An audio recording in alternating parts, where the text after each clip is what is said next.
What's up, guys? Welcome back to another video. Hope you're doing well today, and welcome back to Lakewood. Welcome back to Colorado.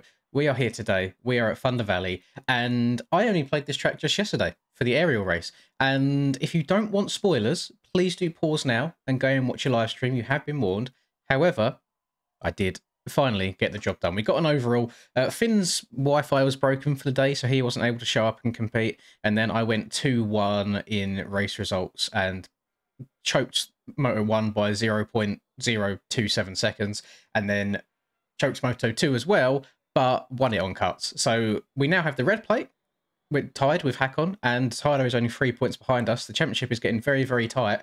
However, I'm not done with this track yet. I am completely stealing this idea, by the way. So all full props to this all go to Mr. Reaper Doc. He does a Could I Qualify challenge. However, he usually does it on like the CR125. I'm going to mix it up today. I am going to be trying to do the Could I Qualify challenge on a SurRon. Now, the SurRon can be quite powerful. However, both the suspension and the traction on it leave a lot to be desired. Now, how this is going to work today is I'll probably just set myself like 30 minutes maximum as if it was a normal qualifying sessions. I have yet to touch the track on this machine. And the qualifying time that you would have needed to get into EU 450s was a 203.7. And then let me just double check as well. The time you would have needed to get into NA 450s was a 201.6. So depending on how well this goes and if I can get the EU time done quickly, we might try and reach up to the NA time as well. But I think this track is going to be incredibly difficult on this SurRon. It's very, very bumpy. Sections like this first downhill are going to kick me all over the place. So yes, let's try and get the job done. For all of you passionate gamers, you can now get 20% off all G Fuel products worldwide by using code LINS at checkout. And for any of you moto heads looking for some new drip or apparel, use code MXPR_LINS15 fxrracing.eu to get 15% off. All links and codes are in the description down below. Enjoy the video and drop a cheeky little like and subscribe. So I'm in two mindsets here. 80 volts is absolutely insane, but the traction's really hard. But I'm going to give it a go. If I start sliding out all over the place, then I might back it down to 72 or so. Camera is all the way back. That is fine. We're going to turn the stand-ins on, so you can see up there. We're going to turn the speed on at the bottom right. And let's see how this goes. I don't know. This is going to be quite difficult, I believe, especially on the front end of this bike as well. You have to be very, very precise with the front tyre placement around this track. So let's give it a go. We'll see how it goes. I'm going to try and run all of the exact same lines that I was running on the 450 in aerial, so we're not going to change much at all.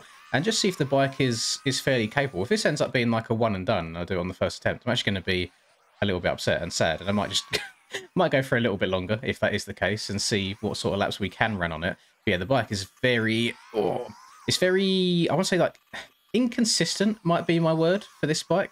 But traction-wise, it's doing okay. I haven't asked too much of it just yet. I'm not trying to like turn whilst going over some really steep braking bumps. I'm actually going to try and be smart. I'm going to try and go outside down here to ask less of the bike, get a better slingshot up the hill, try and filter into this inside. Did go over it a little bit. Very important that I think now more than ever, in a majority of these corners that we're getting on these tracks, where the ruts are so tall and the bumps are so brutal, standing up is now more important than ever in these corners. It really reduces the chances of you dragging a foot peg or dragging a handlebar. Let's try and go through here. Tire tap. No, didn't quite get it. So I'm just going to slow it down. Hit that inside roller. Yeet. Row the outside. Hit the old scrub. Getting the white cummy tyres. I think it's because I've got the Patusta tyres set, and any bike that's not like OEM for whatever reason always goes really white. What's the suspension going to be doing down here? Absolutely fine. And we are rocking stock SurRon suspension as well. I'm not going to the extent of making full SurRon suspension setups. Don't you worry about that. And then yeet. Actually jumped that a bit further than I jump it on a 450, which is concerning. Maybe the SurRon is actually very, very capable. Here we go. Next OEM update. Give us a SurRon, boys, and put it in so we can race it against the 450 bikes. How about that? I do wish that we could race e-bikes against the normal OEMs at the same time. It used to be like it. But to be fair, we used to not have the VAR. It used to just be the Alta, and the Alta wasn't like the most viable option ever. I rode it in 2021 or 22. Actually, can't remember. I can't remember if it was 21 or 22. But I rocked up on the Alta for a Supercross race, and I got the whole shot somehow. I think I actually lit the back end a little bit up back then. I think that was like the origins of the Linda launch. But the way the track was built as well, a lot of people were struggling on it, like just hitting the normal like biggish lines. And I ended up just doubling my way around the entire track, the entire 20-minute race, and somehow I ended up winning in the 450 class on an altar. Yeah, but if you was around back then, you'll know that the bike was not very good, at least not in comparison to how they are these days. But I would say the class was a lot less competitive than it is these days. So yeah, I don't know, give and take a little bit. So far, my first lap time was a 204.7. So I do actually need like an entire extra second, which may mean that I need to get a little bit more aggressive in some of these turns. And the bike's holding up pretty well so far, but I haven't asked too much of it. So I'm just going to try and slowly go a little bit faster and faster and faster and see how she goes. We'll step over here. Oh, that front end did not like trying to brake and turn into that left-hander. Okay, do I have a marker? I do have a marker. This will save me so much time. Right, let's go again. I just need to try and get a second off my lap and we'll be A-okay. So I'm going to go round here to the left, try and stay low through this section if I can. And actually want to check up here. Ah, god damn it. That's the rut that I'm not used to. So there's a tyre inside there, which kind of misses a lot of the bumps out. I was going middle and going across all the bumps, but I was actually losing a little bit of time during the race because of that. So I just want to try and mess around with it a little bit more. Let's go jump over there, jump over here. Oh, I've missed my middle. I've gone all the way around the outside.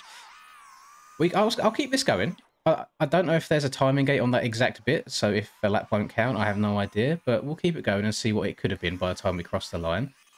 A little bit faster that time. Stayed a little bit lower over that as well. Try and scrub this double. Get a really good drive going up this hill. Bike is very fast up here. And then jump. Miss my inside, unfortunately. I'm going to try the middle line here, which was the fastest until it got like super deep eroded. And then we kind of filtered to the outside after that. Ah, missed that inside. So important to get. You gain about 0.6 if you hit that inside well compared to hitting the middle well. So really important you get the bike stopped and turn to the right. It's always a bit difficult when you're hitting these up and down hills and off cambers, and there's like little blind jumps here and there, so you need to try and get the muscle memory dialed in. I'm hoping that Max HUD isn't lying to me, and I am actually 1.4 seconds up. If so, this lap is on pace to get the job done. But, like I said at the start of it, there could be cuts, so it might not even count, so we might have to try and do it again. Give a little back brake. Ta! That's an L from me. I'm so sorry. I'm so sorry. Right, let's go back. The reason I'm going back to the pits is I feel like sometimes if you just keep repeating laps without finishing laps, Max HUD can kind of glitch out on you, and the game can in general. So then when you do run a lap, sometimes it just might not count it, even if you didn't go off the track at all or get any cuts full stop. At least it does that for me. So I'd rather be safe than sorry. So let's try again. Staying, not the rhythm that I wanted there. Bit wide. Okay, so we're starting the lap about a second down. But we saw in that last lap, we can go like 1.5 seconds up plus. So I'm actually just going to try and go a bit more. No, we're not going to go more sendy. I need to remember the limitations of this bike. I think on the OEMs these days, the suspension and the front ends are so much more capable than they ever have been that you kind of get a false sense of confidence when you send it in some of these corners. And I think the front wheel probably survives more things than it actually should.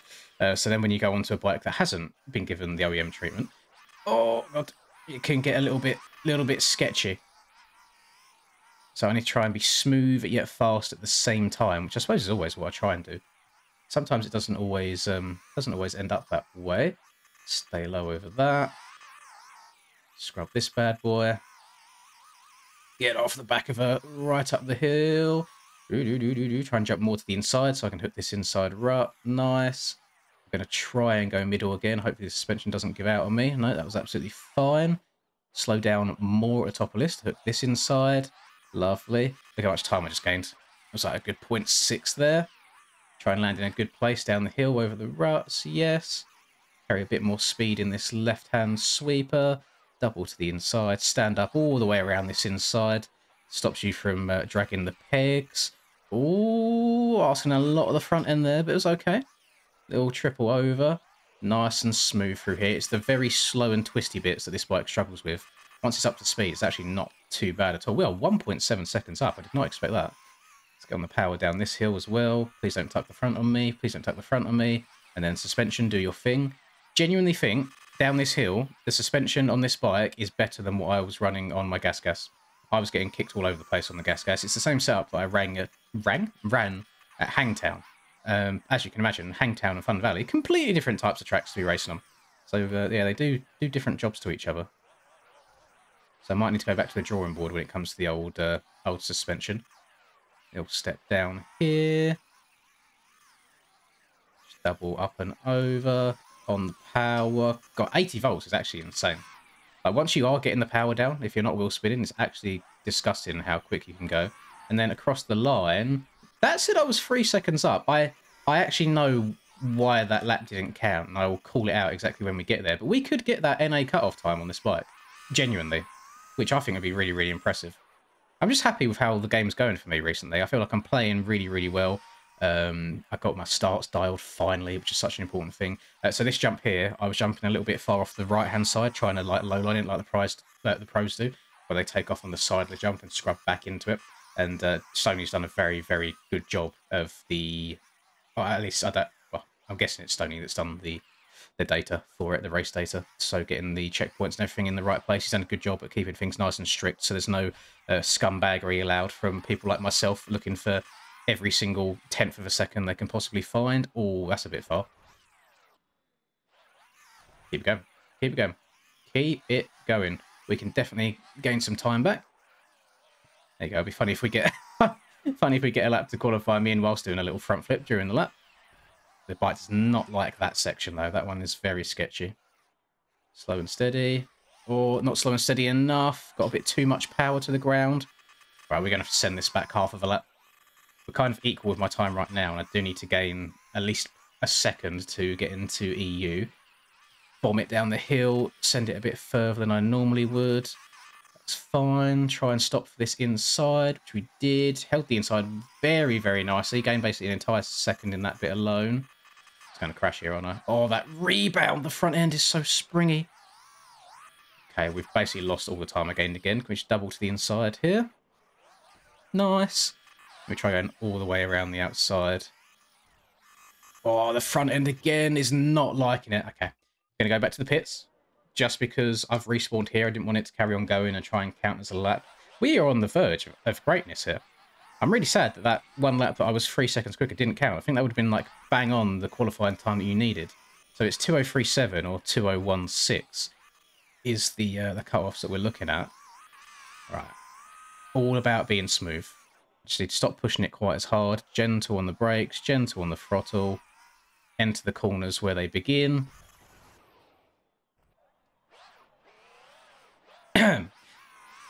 Nice and smooth on the brakes, nice and smooth on the throttle. Enter the corners where they begin, exit the corners where they end. Stay nice and low over all the jumps. Clip that inside, get a good drive up the hill. Gentle on the brakes again so the back end doesn't step out. Now be a bit more careful in this corner this time. There we go. Don't jump off the right hand side of the jump so your lap does actually count. Scrub this nice and low. Try and keep the back end on the floor as much as you possibly can up the entirety of this hill. Into the inside, jump down the hill. Nice and patient over the braking bumps. Not even really using my brakes down that hill, just letting the bike coast, a tiny bit of power to let the back wheel keep tracking through them. Sending it down here, jump to the left slightly so I avoid those two ruts on the right hand side. Up on the pegs, over all the bumpiness. Little double, little seat bounce, get up and over that. Come in from the left side, cutting across all the bumps to the right, trying to find the smoothest line. Double, triple, very gentle on the brakes and throttle as we exit that corner. Scrub this bad boy. Scrub up the race tech triple. Set like half throttle around the corner. Check up, a little bit of throttle over the braking bumps. Round to the right, still up on the pegs. Nice and patient. That was such a good lap up until then. I can't believe that's just gone on me. That went out of nowhere. Ah, oh, the front end's so wonky. The tyres have gone completely white now. I mean, we could still be on for a time that gets me into EU with a crash, which is disgusting. That could have been NA as well. Ooh, okay. Around to the left. Double up and over. On the power. Go, go, go, go, go. We've got 1.7 seconds in the tank. Double up. Into the middle rut. Over the finish. Oh, but we can so get into it. We can so get in an A time. That's with a crash. A 2024 with a crash. Oh, you need another 0.8? Okay, okay. Yeah, we can do this. We can do this. The start of my lap was very, very nice and very clean. So even if I'm maybe like half a second down, I don't mind because I know that we've got a crash in here that we could gain a lot of time from if we just continue the rest of the lap. So let's see how it goes. So yeah, 0.6 down here, which is fine to me. I'll try and go a little bit faster because that last lap was just pure smoothness. So we'll try and carry a little bit of speed to gain the time that I lost at the start there. Scrub that bad boy. Oh, a bit far over to the right here. That's going to ruin my drive up this hill. Yeah, it did. Lost about half a second just from that tiny little mistake. So we're going to send it. We're going to send it. We're not going to send it anymore. Okay, we're resetting the lap. I only need 0.8. 0.8 of a second. Which is nothing. That is the length of the... Well, that's more than the length of the crash. Could probably get like a 2 flat, to be honest, on this bike. Right, let's lock in. Let's lock in. Stop waffling. Gentle on the power, on the exit.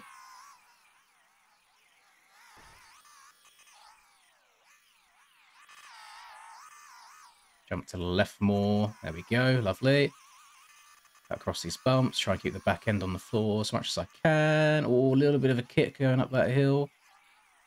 Right, patient, patient, patient, patient, patient. Up on the pegs, up on the pegs. Straighten the bike out. Check up. Get to the inside. Gentle on the throttle. Send it down the hill. Yo, yeet.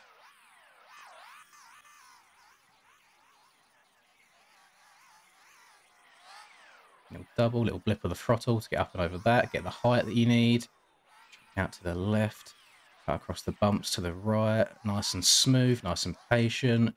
Triple up and over. Gentle on the brake. Gentle on the throttle. Nice and smooth out of there. Over to the right hand side. Stay nice and low up the triple. Very low off the triple. Holy. Gentle. Suspension doing its thing down that hill. Smooth. Hook that inside without tucking the front end. Lovely. Scrub this bad boy. Double to the inside.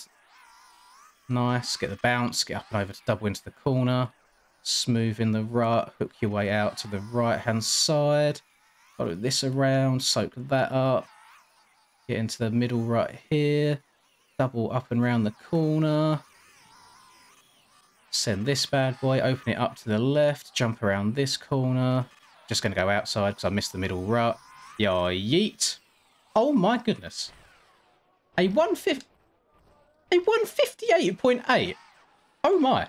Okay. SurRon is a very, very capable bike, boys. I'm not going to lie. It's a bit on the sketchy side. You know, you can't really ask too much of the front end. You've got to be super patient and smooth going into some of these corners. But in a weird way, if you was to sit here and practice this bike, I think if you then make the transition from this over to OEMs, you think the OEMs were... Like, you think God made the OEMs. Like, they would be so much, like, better, like, handling department-wise, and you wouldn't be asking too much of the front end. That was actually surprisingly fun. I might have to do this more often. Again, sorry, Mr. Doc, that I've basically completely stolen your videos there. Try to make it a little bit different. Try to do my own thing with it. But yeah, boys, there you go. Can you qualify for 450 Pros on a SurRon? You most certainly can, as long as you whack it on 80 volts and you're very, very patient in every single corner. So... Hope you've enjoyed it. Let me know if it's something you want to see more of. Maybe I'll try and do it at each and every round. We shall see how things go. But yeah, thank you very much for watching. If you did enjoy, please do drop a little like and subscribe to the channel if you're new. It'd be very much appreciated. Have a lovely rest of the day, whatever you're up to, and I will catch you all in the next video. Peace. Lynn's in the zone, never backing down. Riding MX bikes, he's the talk of the town. 2022 champ with a YouTube crown. His game is tight, no signs of slowing down. Late nights, bright lights, he's chasing that fame in the digital arena. Writing his name, she's a 10 out of 10. Supporting his lane, hairline might receive, but his passion's the same.